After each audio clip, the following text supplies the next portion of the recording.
Vous êtes-vous déjà demandé pourquoi la motivation disparaît aussi vite qu'elle apparaît ?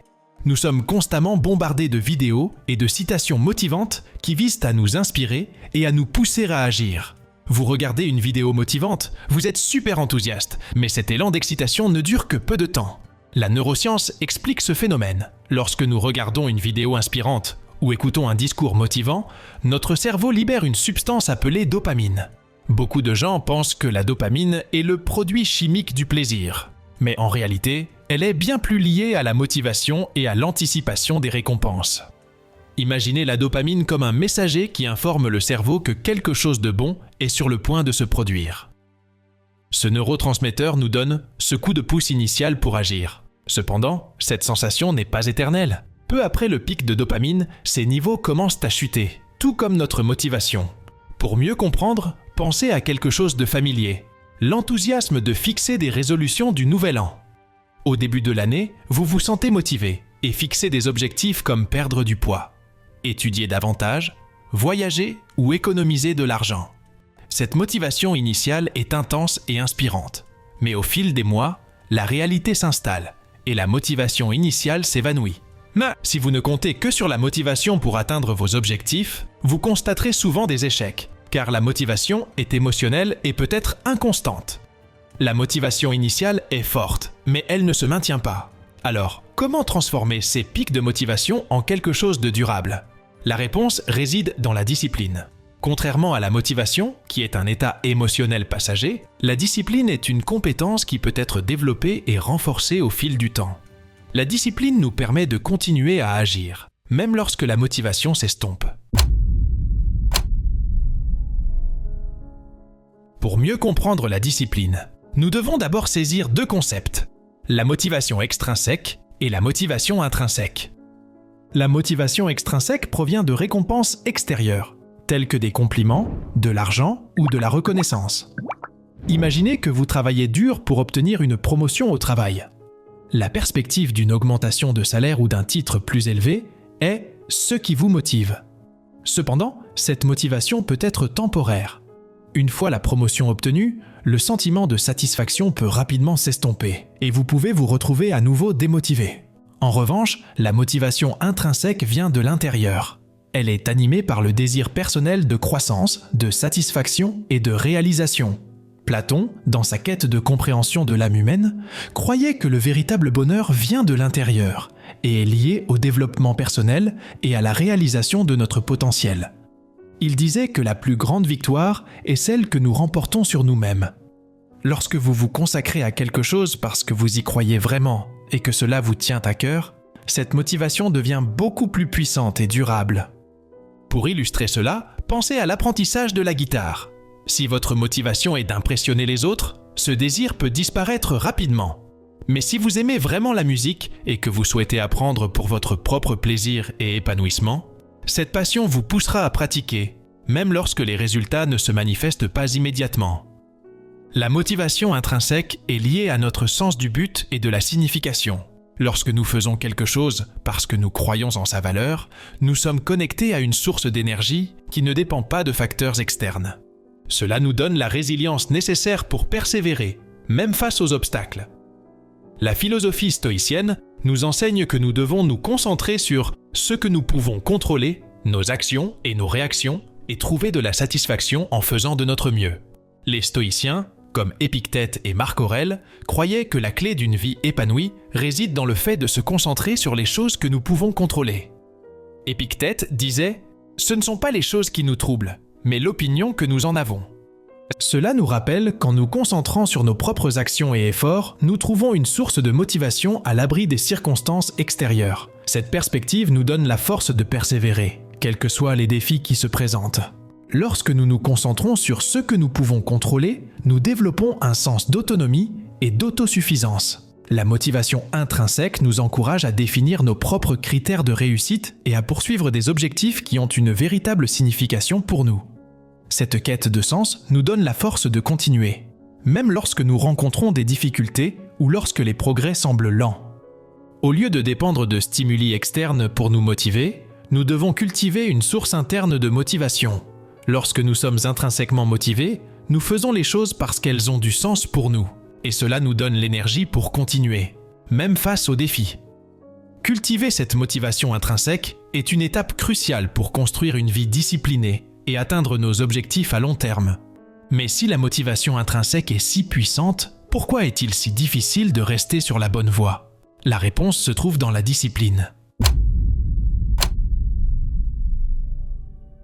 La discipline a souvent une mauvaise réputation. Nous l'associons à la rigidité, à la souffrance et à la privation de liberté. Mais la véritable discipline est simplement la capacité de faire ce qui doit être fait, même lorsque nous n'en avons pas envie. Le grand point, c'est que la plupart des gens ont du mal à exercer la discipline, et cela a du sens. Pensons à la discipline comme à un muscle. Comme tout autre muscle du corps, elle doit être exercée régulièrement pour se renforcer. C'est par la répétition constante d'actions disciplinées que nous parvenons à transformer nos objectifs en réalité. Comme le disait Aristote, nous sommes ceux que nous faisons de manière répétée. L'excellence n'est donc pas un acte, mais une habitude. En tant que créateur de contenu sur YouTube, je sais à quel point la discipline est cruciale. Au début de ma chaîne, j'étais super motivé. Les idées fusaient et je produisais des vidéos constamment. Mais avec le temps, la nouveauté est passée et la motivation initiale a commencé à s'étioler. C'est alors que j'ai réalisé que pour maintenir la chaîne active et la faire grandir, j'avais besoin de discipline. Produire du contenu régulièrement, même lorsque je n'étais pas inspiré, exigeait un effort constant. Il y a eu des jours où je préférais faire autre chose, mais je savais que je devais tenir mes engagements. Au début, cela ressemblait à une lutte, mais petit à petit, la discipline est devenue une habitude. Maintenant, créer des vidéos fait partie de ma routine quotidienne, comme se brosser les dents ou prendre une douche. D'ailleurs, j'ai encore 10 vidéos prêtes à être publiées, alors si vous n'êtes pas encore abonné à la chaîne, abonnez-vous pour suivre. Au cours de ce voyage, j'ai réalisé que nous avons souvent de la discipline, mais que nous la dirigeons vers de mauvaises choses. Il est facile d'être discipliné pour vérifier les réseaux sociaux, regarder des séries ou procrastiner. Nous exerçons constamment notre discipline, mais d'une manière qui ne contribue pas à nos objectifs à long terme. Nous devons rediriger cette discipline vers des activités qui comptent vraiment et qui nous aident à grandir. La discipline nous permet de construire des habitudes saines et productives qui, au fil du temps, nous mènent à atteindre nos objectifs. Elle est le fondement sur lequel nous bâtissons notre succès, une base solide qui nous maintient debout, même lorsque la motivation s'estompe. Mais comment développer cette discipline ? C'est ici que la philosophie stoïcienne peut nous offrir des enseignements précieux. Les philosophes stoïciens, comme Marc Aurèle et Épictète, nous enseignent que la discipline est une vertu essentielle pour une vie épanouie. Pour eux, la discipline n'est pas une punition, mais une forme de liberté. Lorsque nous pensons à la discipline sous cet angle, nous changeons notre perspective et trouvons des moyens plus sains et efficaces de l'incorporer dans nos vies. Marc Aurèle, par exemple, croyait que chacun de nous doit travailler comme les abeilles, chacune remplissant son rôle dans la nature. Il disait « La vie est courte, la seule richesse, c'est le temps ». Pour lui, la discipline était essentielle pour bien utiliser ce temps limité et mener une vie significative. Les stoïciens croyaient que la véritable liberté vient du contrôle de nos propres actions et réactions. Épictète disait « Aucune grande chose n'est créée d'un coup.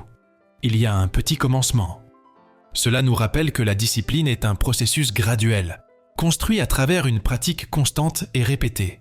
Nous ne devons pas nous attendre à des changements radicaux du jour au lendemain, mais plutôt nous concentrer sur les petits pas que nous faisons quotidiennement. Pour les stoïciens, la discipline était étroitement liée à la raison. Ils pensaient qu'en exerçant la discipline, nous exercions en réalité notre capacité à vivre conformément à notre nature rationnelle. Cela signifie faire des choix conscients et délibérés, plutôt que d'être guidés par des impulsions et des émotions passagères. De plus, les stoïciens voyaient la discipline comme un chemin vers la tranquillité.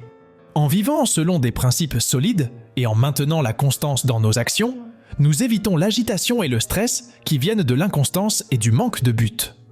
Lorsque nous pratiquons la discipline, nous nous améliorons non seulement nous-mêmes, mais nous contribuons également au bien-être de la communauté qui nous entoure. La philosophie stoïcienne nous enseigne qu'en cultivant la discipline, nous devenons de meilleurs citoyens et des êtres humains plus accomplis. Alors, comment pouvons-nous intégrer cette philosophie dans notre vie quotidienne ? Construire et maintenir la discipline nécessite quelques stratégies spécifiques et beaucoup de pratique. Mais avec les bonnes connaissances, cela devient plus facile. Construire et maintenir la discipline peut sembler difficile, mais avec quelques stratégies pratiques, cela devient plus accessible. Comme je l'ai déjà dit, la discipline, tout comme un muscle, doit être exercée régulièrement pour se renforcer. Tout d'abord, commencez par fixer de petits objectifs quotidiens. Lorsque vous vous fixez des objectifs plus petits et réalisables, vous créez un cercle vertueux de réussite qui motive à continuer. Pensez-y comme à la construction d'un mur. Chaque petite brique que vous posez contribue à la structure finale. Avec le temps, ces petits pas s'additionnent pour former de grandes réalisations. C'est la constance au quotidien qui fait vraiment la différence. Un deuxième point crucial est l'importance d'une routine. Marc Aurèle avait l'habitude d'écrire dans son journal chaque matin, réfléchissant à ses responsabilités et à ses objectifs. Créer une routine matinale, par exemple, peut aider à définir le ton de votre journée. Incluez des activités qui renforcent la discipline, comme l'exercice physique, la méditation ou la planification quotidienne. Lorsque vous commencez la journée par des actions qui renforcent votre discipline, cela a tendance à se refléter sur le reste de la journée. En outre, soyez conscient de vos distractions. Identifiez ce qui vous éloigne fréquemment de vos objectifs et élaborez un plan pour y faire face. Par exemple, si vous savez que vérifier constamment les réseaux sociaux perturbe votre concentration, fixez des horaires spécifiques pour cela, en dehors des périodes de travail ou d'études. Contrôler l'environnement qui vous entoure peut avoir un impact significatif sur votre capacité à maintenir la discipline. Un autre aspect important est la résilience face aux obstacles. La vie est pleine d'imprévus et de défis, mais c'est la façon dont vous y répondez qui définit votre progrès. Les stoïciens, comme Épictète, nous rappellent que nous n'avons pas de contrôle sur les événements extérieurs, mais que nous avons le contrôle sur nos réactions. Garder son calme et sa détermination, même lorsque les choses ne se passent pas comme prévu, est essentiel pour développer une discipline solide. Les distractions sont une partie inévitable de la vie moderne. Des notifications des réseaux sociaux aux interruptions constantes au travail, nous faisons tous face à des défis qui mettent à l'épreuve notre capacité à rester concentrés. Voici quelques stratégies pour surmonter ces distractions. Créez un environnement favorable. Organisez votre espace de travail de manière à minimiser les distractions. Gardez seulement l'essentiel autour de vous et créez un environnement propice à la concentration. Définir des limites de temps. Utilisez des techniques comme le Pomodoro qui consiste à travailler par bloc de temps, généralement de 25 minutes, suivi d'une petite pause. Cela aide à maintenir le focus et offre des pauses régulières pour se reposer. Établir des priorités.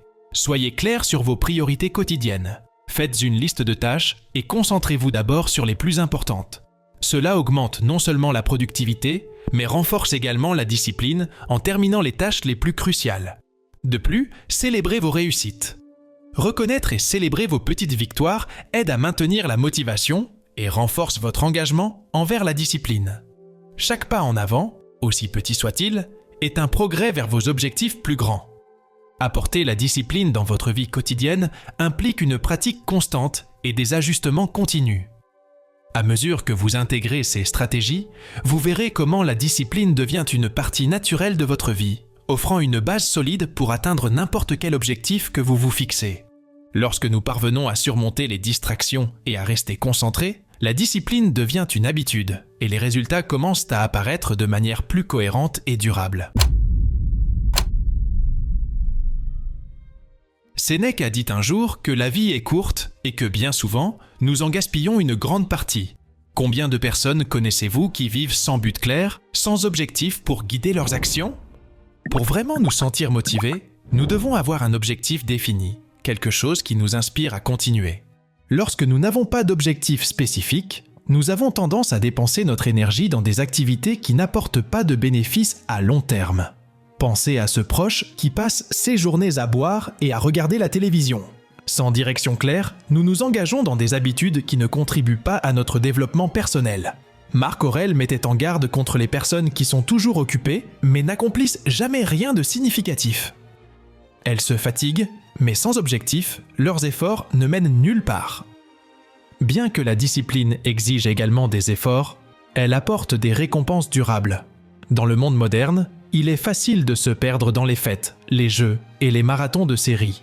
Ces activités sont valables avec modération, mais lorsqu'elles sont utilisées pour éviter les responsabilités et procrastiner, elles deviennent préjudiciables. Nous gaspillons notre temps et notre énergie dans des plaisirs immédiats, sans construire quelque chose de substantiel. Beaucoup de gens ont l'impression que leur vie n'a pas de sens et trouvent difficile d'atteindre de grands objectifs ou de réaliser des rêves. Cela peut être dû à la peur de l'échec ou à la difficulté de choisir parmi les nombreuses options disponibles. Steve Jobs parlait de l'importance du focus, disant que le secret est d'apprendre à dire non à beaucoup de bonnes choses pour dire oui à ce qui compte vraiment. Se concentrer sur un objectif spécifique et laisser de côté les distractions inutiles peut nous aider à éviter le sentiment d'être à la dérive. Marc Aurèle disait « Avance doucement, mais va jusqu'au bout. Si ton bien-être compte, sois ton propre sauveur. » Nous ne pouvons pas permettre que l'absence d'objectif laisse les autres faire des choix à notre place. Nous devons prendre le contrôle et faire nos propres choix. Lorsque nous avons un objectif clair, il devient plus facile de maintenir la discipline. Avoir un but nous donne direction et sens, renforçant notre confiance à mesure que nous voyons nos progrès. Récompenser notre progression et reconnaître les petites victoires nous aide à rester motivés pour continuer. Souvenez-vous que la vie est courte et que le temps est notre bien le plus précieux. Utilisez ce temps de manière judicieuse, en cultivant la discipline et un but, nous permet de vivre une vie plus épanouissante et significative. Ne laissez pas les distractions et l'absence d'objectifs vous détourner de votre chemin. Je vous remercie d'être resté avec moi jusqu'ici. Votre intérêt est ce qui me permet de continuer à partager ces connaissances. Si vous avez aimé le contenu et souhaitez continuer à recevoir des vidéos qui ajoutent de la valeur à votre vie, n'oubliez pas de vous abonner à la chaîne et d'activer les notifications. Ainsi, vous ne manquerez aucune mise à jour. Commentez ci-dessous ce que vous en avez pensé et quel sujet vous aimeriez voir dans les prochaines vidéos. Votre opinion est très importante pour moi. Souviens-toi, la connaissance est le chemin vers la véritable liberté. Compte sur moi et suis le lapin blanc.